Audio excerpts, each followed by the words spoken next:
Holy cow, what a difference for $100 bill. Hi, Redneck Computer Geek. The idea of $100 worth of lighting has changed a lot over the years.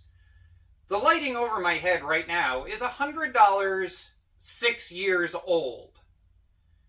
What we're going to be installing today is 4 sets of Barrina 8-foot 100 watt total lighting system for a single bay garage at $100 bill. And it is insane what these things put out for $100. Over the top of my head right now, I have 2 of them just kind of half you-know-whatedly hanging from the ceiling. Let's see what just 2 looks like.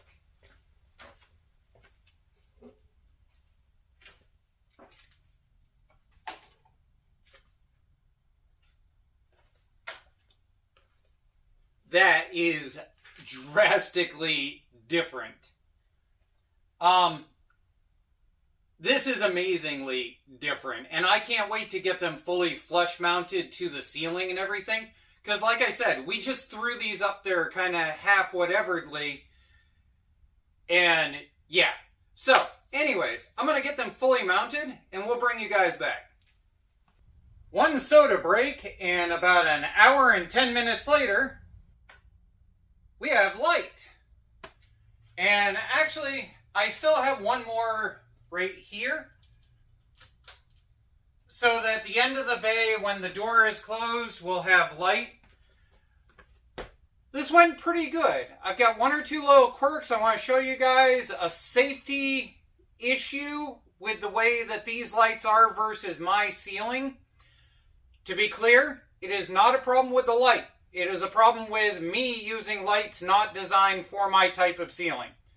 But let me grab you guys. We'll take a walk around. I'll show you. Holy cow, what a difference for $100 bill.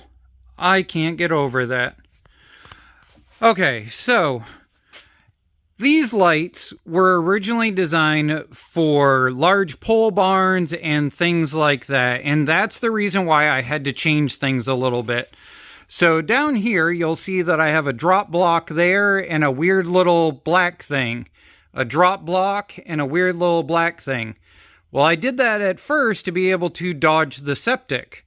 But then all the other lights have weird little black standoffs. What I ended up discovering was if this is the light, on one of the ends, the electrode circuit, whatever is inside, is using the aluminum backing as a heat sink. So what I ended up doing was I grabbed Tinkercad and I quickly 3D printed some standoffs. So these go like this, and a screw goes right down through the center, and you bebop them into the ceiling. And now the bottom of your light, whoops, upside down, there. Now the bottom of your light is away from the surface you're mounting it to give it airflow. The other thing is, in the description, you're going to notice there's 2 Amazon links. The top Amazon link is going to be the hardwire kit, which is the one that I did today. The second link is going to be the same exact lights, but for $10 more, because instead of having hardwire like this that you got to monkey with, it's going to have an extension wire with a on-off toggle switch that would be way easier to use in certain circumstances. But you pay $10 more for it to have an on-off toggle switch, so keep that in mind. Otherwise than that, look at the photo quality. Holy cow. That is insane. Okay, so back there, you're going to see there's 1 tube back there. That's because we're curtaining off the rear area in order to be able to keep it clean from all the metalworking and things like that in the future. So I've actually got those on their own switch. But if I come over here to the corner and put you guys all the way up there and back, that is absolutely amazing. That is beyond game changer. All right, guys. I I love this. This is absolutely the pick me up that I needed going into winter. You guys are going to be able to see when I'm working on stuff. I won't have to be moving all kinds of extra lights around. And yeah.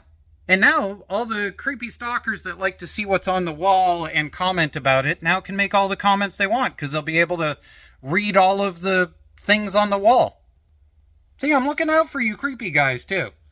All right, everybody have fun. Enjoy your winter, and I hope you think about the $100 upgrades you can do to your garage this season.